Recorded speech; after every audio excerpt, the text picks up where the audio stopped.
Bonjour pour vous, bonsoir pour nous. Nous sommes le 23 novembre à Pasadena en Californie. Vous verrez cette vidéo le 24 novembre au matin. À mes côtés, Philippe Laudet. Et on va avoir les dernières nouvelles d'Insight. Alors un petit rappel d'abord, Philippe Laudet, votre fonction sur la mission Insight. Alors, je suis chef de projet de l'instrument SAIS. Voilà. C'est-à-dire le sismomètre qui va être déposé sur le sol de Mars, qui est fourni par la France principalement. D'accord. Et donc, est-ce qu'on a des nouvelles de SAIS et d'Insight, les toutes dernières? Alors on en a, tout va toujours très bien, ça va même tellement bien que le JPL est en train de réfléchir à la possibilité d'annuler la dernière manœuvre qui était prévue pour dimanche, la 6e, qui avait pour but de bien fixer le couloir de rentrée dans l'atmosphère, mais la trajectoire est déjà très très bonne.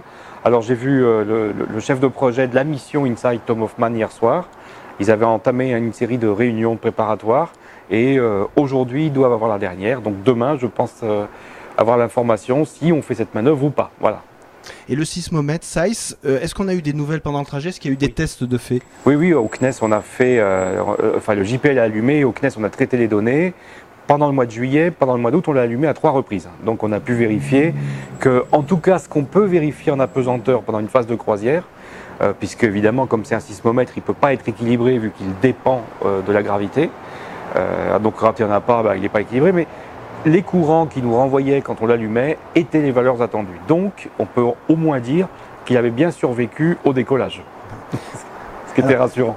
Le 26, un grand moment, l'atterrissage. Oui. Bon, en fait, on ne peut pas faire grand-chose, tout est automatique. Absolument.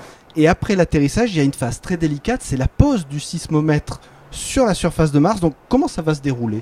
Alors, c'est le déploiement du sismomètre, effectivement. Ça va commencer dès le lendemain par le choix de l'endroit où on va le poser. Donc dès qu'on va être posé, la première chose qu'on va attendre, c'est une image du sol. Parce qu'on a une surface un peu en forme de banane, qui est un terrain de travail entre les deux panneaux solaires devant Insight. Et on espère ne pas y trouver de trous, de gros cailloux, des pentes, parce qu'on a besoin d'un terrain plat et sans obstacle. Donc ça, c'est le premier travail. Jusqu'au 10 décembre, les scientifiques et 2 ingénieurs du CNES et des scientifiques et du JPL vont faire des modèles numériques de terrain, vont reproduire tout ça, vont faire tourner des algorithmes pour trouver le meilleur endroit. Autour du 10 décembre, ils devraient avoir convergé. Là, le bras mécanique va donc venir prendre le sismomètre et l'amener à l'endroit voulu, avec tout un tas de précautions, des stops pour vérifier que tout va bien, avec des go ou des no-go s'il y a un souci.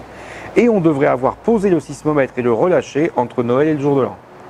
Ensuite, il faut vite venir chercher le gros bouclier qui lui sera resté sur l'atterrisseur pour venir l'amener et le mettre par-dessus pour le protéger.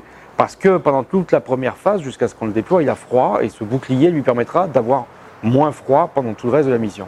Le déploiement de ce bouclier va nous amener entre le 5 et le 10 janvier 2019. Et à partir de là, on n'aura pas terminé, mais nos collègues allemands vont déployer HP-Cube, la deuxième expérience. Ça va nous amener jusqu'à fin janvier.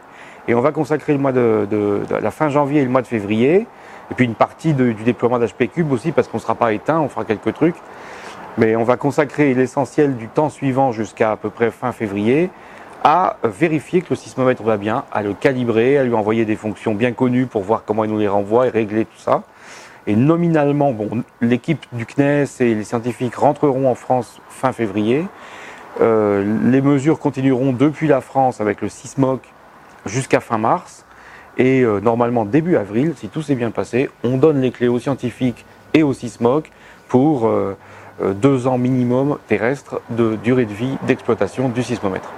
Alors pour conclure, ce sismomètre, on dit que ça va permettre d'écouter battre le cœur de Mars, pour ainsi dire, de connaître la structure interne de Mars, Oui, c'est ça? Absolument. Le sismomètre va donc être à l'écoute de tous les mouvements qui peuvent se produire. Alors ces mouvements peuvent être d'origine interne, c'est-à-dire des tremblements de terre, tout exactement, ou d'origine externe comme des impacts de météorites, voilà, qui peuvent détecter des ondes sismiques. L'important, c'est qu'une onde sismique se propage et que le sismomètre l'enregistre et détermine la position de la source. À partir de là, il est capable de déterminer la vitesse à laquelle elle s'est transmise, suivant qu'elle est passée par la surface, dans un sens, dans l'autre sens, plusieurs fois dans l'autre sens, et puis ou par l'intérieur. Ça lui donne des informations sur le milieu traversé, sur les transitions rencontrées, par exemple entre le noyau et le manteau, et d'en déterminer la taille, et éventuellement la dureté, la composition. Et plus il y a d'ondes qui seront enregistrées par le sismomètre, plus la définition de cet intérieur sera bonne. C'est un peu comme une échographie, sauf que ce ne sont pas des ondes sonores, ce sont des ondes sismiques. Ça veut dire que derrière, il y a quand même un énorme travail d'analyse des signaux finalement. Évidemment. Tout ça, on le fait. Cet instrument, on l'a fabriqué dans un but unique, c'est de fournir aux scientifiques de quoi faire tourner leur traitement de données, leurs algorithmes pendant le plus longtemps possible. Parce que c'est ça l'objectif d'une mission scientifique. C'est pas mettre un bel objet sur le sol pour dire qu'on a fait un bel objet, c'est surtout pour qu'ensuite cet objet soit utilisé. Eh bien, merci Philippe Laudet. On vous retrouvera le 26 novembre pour le direct que va faire la Cité de l'Espace. Ce sera sur cité-espace.com. Rendez-vous le 26 novembre pour l'atterrissage d'Insight. Merci.